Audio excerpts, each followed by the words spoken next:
Hello guys, welcome back to my channel. வீடியோக்குள்ள போறதுக்கு முன்னாடி மறக்காம இந்த வீடியோக்கு ஒரு லைக்கை போட்டுருங்க.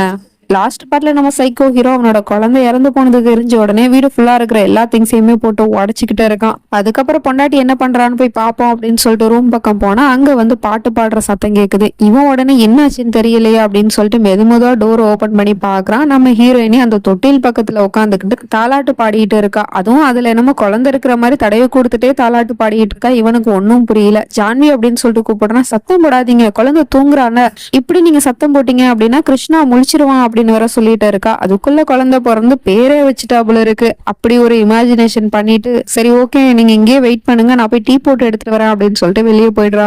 இவனுக்கு ஒன்னும் புரியல. இந்நேரம் இவ கோவத்தானே படணும், அதை விட்டுட்டு இவ என்ன நார்மலா இருக்கா அப்படிங்கிற மாதிரி பாத்துட்டு இருக்கான். அதுக்கப்புறம் வெளியே வந்து நம்ம ஹீரோயினி பாக்குற அங்க இருக்கிற திங்ஸ் எல்லாம் உடஞ்சு கிடக்கு. இது யாரு பண்ணிருப்பா அப்படிங்கிற மாதிரி யோசிச்சுட்டு சரி யார் பண்ணியிருந்தான்னா இப்ப இதெல்லாத்தையும் நம்ம கிளீன் பண்ணி ஆகணுமே அப்படின்னு சொல்லிட்டு ஒன்னா கிளீன் பண்ணிட்டு உட்காந்துருக்கா. அப்பவும் அவன் வந்து பாக்குறான். இவன் நார்மலா இருக்கிறத பார்த்துட்டு ஜான்வி இதெல்லாம் என்னன்னு கேக்குறான். அதுதாங்க எனக்கும் தெரியல, எப்படி இதாச்சு யாரு பண்ணான்னு தெரியல. சரி நான் கிளீன் பண்ணிட்டு வரேன், நீங்க போய் ரூம்ல வெயிட் பண்ணுங்க, நான் டீ போட்டு எடுத்துட்டு வரேன் அப்படின்னு சொல்லிட்டு அவன் அங்க இருந்து அனுப்பி வச்சிடுறா.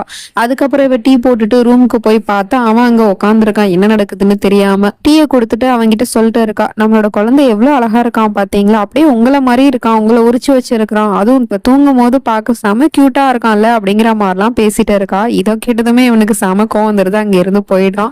அப்படி போகும்போது கதவை வேகமா சாத்திட்டு போறான். உடனே புள்ள முழிச்ச மாதிரியும் சரிடா கண்ணா நீ தூங்குடா அப்படின்னு சொல்லிட்டு தாலாட்டு பாடி தூங்க வச்சுக்கிட்டு இருக்கா. என்ன நடக்குது அப்படின்னு நமக்கே ஒன்னும் புரியல.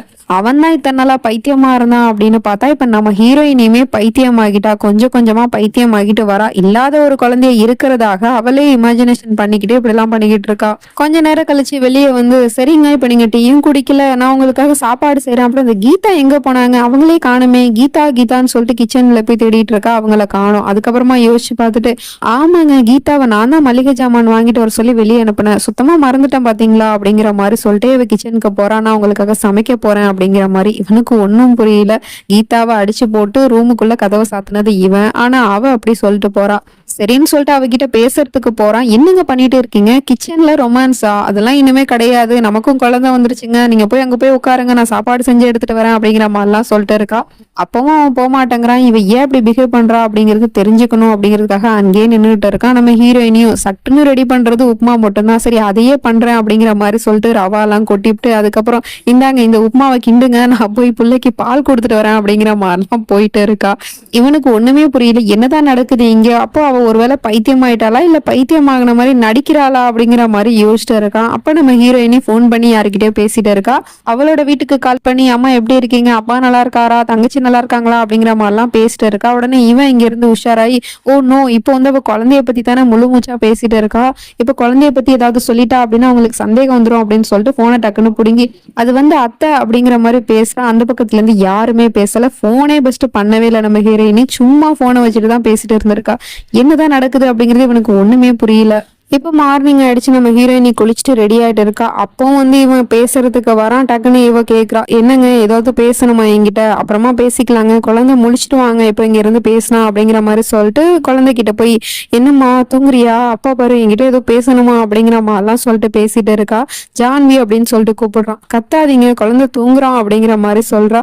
ஜான்வி அங்க எந்த குழந்தையுமே இல்ல, நீ என்ன பைத்தியமா அப்படின்னு சொல்லிட்டு கேக்குறான். என்ன சொல்லிட்டு இருக்கீங்க, குழந்தை இந்த உங்க கண்ணு முன்னாடி தானே தூங்கிட்டு இருக்கான், எதுக்காக இப்படிலாம் பேசிட்டு இருக்கீங்க அப்படின்னு சொல்லிட்டு கேக்குறா. இங்க பாரு ஜான்வி அங்க எந்த குழந்தையுமே கிடையாது, நீ இப்ப கிருஷ்ணா கிருஷ்ணான்னு சொல்லிட்டு இருக்கல, அப்படிங்கிற ஒரு குழந்தையே இங்க இல்ல, அந்த குழந்தை செத்து போயிடுச்சு அப்படிங்கிற மாதிரி சொல்லிட்டு இருக்கான். என்னங்க பேசிட்டு இருக்கீங்க, இந்த மாதிரிலாம் பேசாதீங்க, சாரிப்பா அப்பா ஏதோ தெரியாம பேசிட்டாருப்பா, அவரை நீ மன்னிச்சிடு அப்படிங்கிற மாதிரி சொல்லிட்டு திரும்பவும் இவ பைத்தியம் மாதிரிதான் பேசிட்டு இருக்கா. ஜான்வி நான் தான் சொல்றேன்ல அங்க எந்த குழந்தையுமே இல்ல, உன்னோட குழந்தை செத்து போயிடுச்சு, அந்த குழந்தை இந்த உலகத்தை விட்டே போயிடுச்சு, உனக்கு அபார்ஷன் ஆயிடுச்சு அப்படிங்கிற மாதிரிலாம் சொல்லிட்டு இருக்கான். உடனே இவளுக்கு கோவம் வந்து கண்ணத்திலே அரைஞ்சு விட்டுறா புருஷனை. அப்புறமா ரியலைஸ் ஆகி சாரிங்க ஏதோ தெரியாம பண்ணிட்டாங்க, நீங்க ஏங்க அப்படிலாம் பேசிட்டு இருக்கீங்க, தயவு செய்து இந்த மாதிரிலாம் பேசாதீங்க, கண்ணு முன்னாடி தானங்க குழந்தை இருக்கு, ஏங்க அப்படிலாம் பேசிட்டு இருக்கீங்க, இந்த மாதிரிலாம் பேசுனீங்க அப்படின்னா நம்மளோட கிருஷ்ணாக்கு ஏதாவது ஆயிடுங்க அப்படிங்கிற மாதிரி சொல்லிட்டு திரும்பவும் குழந்தைய கொஞ்ச ஆரம்பிச்சிட்டா. இவனுக்கு ஒண்ணுமே புரியல. அங்க இருந்து போயிட்டு வெளியே வந்து யோசிச்சுட்டு இருக்கான். இவ என்ன இந்த மாதிரி ரொம்ப ஓவரா பண்ணிட்டு இருக்காள், இவ உண்மையிலேயே பைத்தியம் தானா இல்ல பைத்தியம் மாதிரி நடிக்கிறாளா, இப்படியே போயிட்டு இருந்துச்சு அப்படின்னா இந்த நிலைமை ரொம்பவே மோசமா போயிடும். அது மட்டும் இல்லாம இப்ப நான் வந்து அவ என்னை விட்டு போயிடுவா அப்படின்னு தான் நான் பயந்துட்டு இருந்தேன். ஆனா இவளை இப்படியே விட்டோம் அப்படின்னா கொஞ்சம் கொஞ்சமா பைத்தியமாயிடுவா போலயே. சரி ஃபோன் பண்ணுவோம் மென்டல் ஹாஸ்பிட்டலுக்கு அப்படின்னு சொல்லிட்டு கால் பண்றான் மென்டல் ஹாஸ்பிட்டலுக்கு ஃபோன் பண்ணி இந்த மாதிரி பொண்டாட்டி அழைச்சிட்டு போக சொல்லி. அதுக்கப்புறம் என்ன நினைச்சான்னு தெரியல, டக்குன்னு காலை கட் பண்ணிட்டு வேணாம் இதுக்கு இது வழி கிடையாது, வேற விதமா தான் டீல் பண்ணணும் அப்படின்னு சொல்லிட்டு நேரா அம்மாவை பாக்குறதுக்காக போறான். அங்க போனா இவனை பார்த்ததுமே அவங்க பயந்துகிட்டே இருந்தாலுமே மருமகளை பத்தி விசாரிக்கிறாங்க. என்னாச்சுப்பா ஜான்வி நல்லா இருக்காளா, அவளுக்கு எதுவும் ஆகல இல்ல அப்படின்னு சொல்லிட்டு கேட்டா இவன் டக்குன்னு போய் அம்மா மடியில படுத்துக்கிட்டு அழுதுட்டு இருக்கான். அம்மா என்னோட குழந்தை என்னை விட்டு போயிட்டாமா, அவன் இந்த உலகத்தை விட்டே போயிட்டாமா அப்படிங்கிற மாதிரி சொல்லிட்டு இருக்கான். என்னப்பா சொல்ற அப்படின்னு சொல்லிட்டு கேட்டா ஆமாமா ஜான்விக்கு அபார்ஷன் ஆயிடுச்சு, அதனால அந்த குழந்தையுமே எங்களை விட்டு போயிடுச்சு. இப்போ அந்த குழந்தை போனதுனால ஜான்வி என்ன பண்றா ஏது பண்றான்னு தெரியாமலே அவ இஷ்டத்துக்கு என்னமோ பண்ணிட்டு இருக்காமா. இப்படியே போயிட்டு இருந்துச்சு அப்படின்னா நான் ஜான்வியுமே கொஞ்சம் கொஞ்சமா இழந்துருவோமா, எனக்கு ரொம்ப பயமா இருக்குமா அப்படிங்கிற மாதிரிலாம் அழுது புலம்பிட்டு இருக்கான். இவங்களுக்கு உடனே பையன் அழுகிறத பார்த்துட்டு கஷ்டமா தான் இருக்கு. என்னப்பா சொல்ற, நான் ஜான்வியை பார்க்கலாமா அப்படின்னு சொல்லிட்டு கேட்டா ஆமாமா நீங்க போய் பாருங்க, அவகிட்ட போய் நீங்க எப்படியாவது பேசி அவளை சமாதானப்படுத்த பாருங்க, ஏன்னா உங்களால மட்டும்தான் அவளை சமாதானப்படுத்த முடியும் அப்படிங்கிற மாதிரிலாம் சொல்லிட்டு இருக்கான். உடனே அவங்களும் அங்க இருந்து போயிடுறாங்க மருமகளை பாக்குறதுக்கு. அண்ட் இவன் இவ்வளவு நேரம் அழுதுகிட்டு இருந்தான்ல அது எல்லாமே டிராமா தான், சும்மா அழுகிற மாதிரி டிராமாவை போட்டு அம்மாவை அனுப்பி வச்சிருக்கான். எதுக்கு அப்படிங்கிறது தெரியல. மாமியார் மருமகளை பார்க்க வந்தா அவ இல்லாத ஒரு குழந்தைய வச்சுட்டு கொஞ்சிட்டு உட்காந்துருக்கா. அந்த நிலைமையில அவளை பார்க்கும் போது இவங்களுக்கே ரொம்ப கஷ்டமா தான் இருக்கு. அவங்க வந்ததை இவளும் கவனிச்சுட்டு வந்துட்டியா கீதா, ஜாமான் எல்லாம் வாங்கிட்டு வந்துட்டியா, சரி அங்க தண்ணி இருக்கு எடுத்துக்கொடு அப்படின்னு சொல்லிட்டு கேக்குறா. அதுக்குமே அவங்க எதுவுமே சொல்லாம அப்படியே நின்றுட்டு இருக்காங்க. என்ன கீதா நான் உங்ககிட்ட தான் பேசிட்டு இருக்கேன், அங்க தண்ணி இருக்குல்ல எடுத்துட்டு வா அப்படிங்கிற மாதிரி சொன்னதும் அதுக்கப்புறம் இவங்க வாயை திறந்து பேச ஆரம்பிக்கிறாங்க. ஜான்வி இப்ப நீ கொஞ்சிட்டு இருக்கலாமா, அங்க அந்த மாதிரி எந்த ஒரு குழந்தையுமே இல்லம்மா அப்படிங்கிற மாதிரி சொல்லிட்டு இருக்காங்க. உடனே இவளுக்கு ஷாக்கா இருக்கு. ஏன்னா அவங்க இத்தனை நாளா ஊமையா தானே இருந்தாங்க, பட் இப்ப வாயை திறந்து பேசுறத பார்த்துட்டு என்னது இது இப்ப நீங்க பேசுனீங்களா, அப்ப உங்களுக்கு பேச்சு வந்துருச்சா, பாத்தியா கிருஷ்ணா இவங்க பேசுறாங்க, நீ பிறந்த நேரம் தான் இப்ப அவங்க பேசுறாங்க அப்படிங்கிற மாதிரிலாம் பேசிட்டு இருக்கா. உடனே இவங்க இங்க பாரு ஜான்வி அங்க அந்த மாதிரி எந்த குழந்தையுமே இல்ல, உன்னோட பையன் செத்து போயிட்டான் அப்படிங்கிற மாதிரி சொன்னது இவளுக்கு பயங்கர கோவம் வந்துருது. வாயை மூடுங்க, என்ன பேசிட்டு இருக்கீங்க, என் குழந்தைய பத்தி இன்னுமே ஒரு வார்த்தை பேசுனீங்க அவ்வளவுதான், உங்களை மரியாதை இங்க இருந்து வெளியே போங்க அப்படின்னு சொல்லிட்டு கத்தி விட்டுறா. அவங்களாம் அதுக்கப்புறம் அழுதுகிட்டே அங்க இருந்து போறாங்க. பட் மருமகளை இந்த நிலைமையில விட்டுட்டு அவங்களால போக முடியல. திரும்ப அங்க இருந்து வந்து அந்த பேபி பெட் இருக்கிறதுனால தானே நீ அதை குழந்தை நினைச்சு பேசிட்டு இருக்க அப்படின்னு சொல்லிட்டு அந்த பேபி பெட்டை தூக்கிட்டு போய் அப்படியே ஜன்னல் வழியா தூக்கி போட்டுறாங்க. இவளுக்கு அது குழந்தையா தானே தெரியுது. என்ன பண்ணிட்டீங்க நீங்க என்னோட கிருஷ்ணா அப்படின்னு சொல்லிட்டு ஜன்னல் வழியா எகிரி குதிக்க போறா. அதுக்கப்புறமா தான் தெரியுது கீழே விழுந்திருக்கிறது குழந்தை இல்ல, வெறும் பெட்டு தான் அப்படிங்கிறது.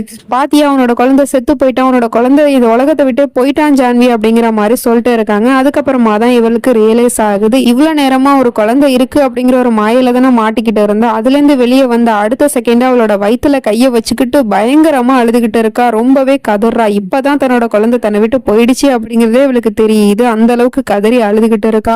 அது மட்டும் இல்லாம அவன் உண்மையை ஒத்துக்கிட்டான்ல, நான் தான் இது எல்லாத்துக்கும் காரணம் அப்படின்னு. அதுவுமே இப்ப அவளுக்கு ஞாபகம் வந்துருச்சு, விராஜ பத்தியும் தெரிஞ்சு போயிடுச்சு. இது எல்லாத்தையுமே நினைச்சு பார்த்துட்டு ரொம்பவே கதறி அழுகிறா. அவ அழுகிறத பார்க்கும் போது நமக்கே ரொம்பவே கஷ்டமா இருக்குப்பா. மாமியாருமே பார்த்துட்டு அப்படியே சமாதானம் பண்ணிட்டு இருக்காங்க மருமகளை.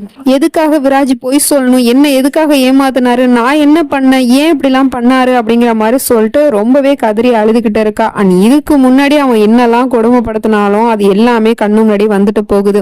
முத ஒரு பொய்ய சொல்லித்தானே அவன் கல்யாணம் பண்ணிக்கிட்டான், எனக்கு யாருமே இல்லை அப்படின்னு சொல்லிட்டு அதையும் நினைச்சு பாக்குறா. அப்புறம் அவன் பண்ண ஒவ்வொரு கொடுமைகளா கண்ணு முன்னாடி வந்துட்டு போகுது. இவ்வளதையும் சமாளிச்சுட்டு இவ வாழ்ந்ததுக்கான காரணம் தன்னோட புருஷன் என்னதான் அப்படி கரடு முரடா இருந்தாலும் தனக்கு உண்மையா இருக்கிறானே, நல்லவனா இருக்கானே அப்படிங்கிற மாதிரி நினைச்சுக்கிட்டு தான் வாழ்ந்துட்டு இருக்கா. பட் அத்தனையும் பொய் அப்படிங்கிறது தெரிஞ்சதுமே இவ ரொம்பவே உடஞ்சு போயிடுறா. ஒரு வழியா நம்ம ஹீரோயினுக்கு எல்லா உண்மையும் தெரிஞ்சு போயிடுச்சு. இதுக்கப்புறம் என்ன நடக்க போகுது அப்படிங்கிறதெல்லாம் நம்ம நெக்ஸ்ட் பார்ட்ல தான் பார்த்து தெரிஞ்சுக்கணும். அது வரைக்கும் பை ஃப்ரெண்ட்ஸ்.